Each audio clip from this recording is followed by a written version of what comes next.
মানুষ যদি আপনাকে গুরুত্ব না দেয়, মানুষ যদি আপনাকে অবহেলা করে, মানুষ যদি আপনাকে ভ্যালিউ দিতে না চায়, যত্ন করতে না চায়, মূল্যায়ন করতে না চায়, সেক্ষেত্রে আপনি কি করতে পারেন?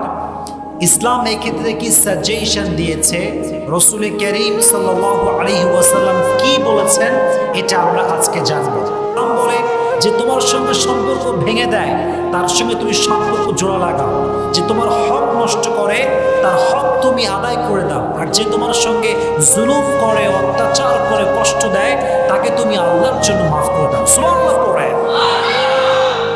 হোয়াট এ বিউটিফুল ইসলাম, কি সুন্দর ইসলাম।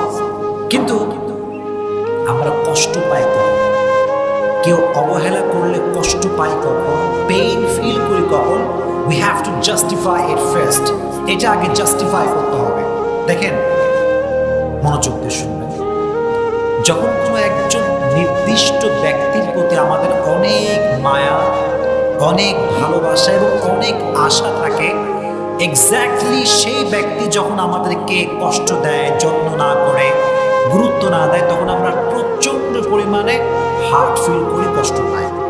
So firstly, you have to overcome the illusion and expectation from him.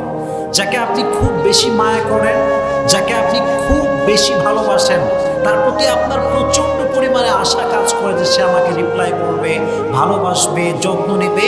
এই ভালোবাসা, এই মায়া এবং আশা তার থেকে কাটাতে হবে। রাজি আছেন ইনশাআল্লাহ?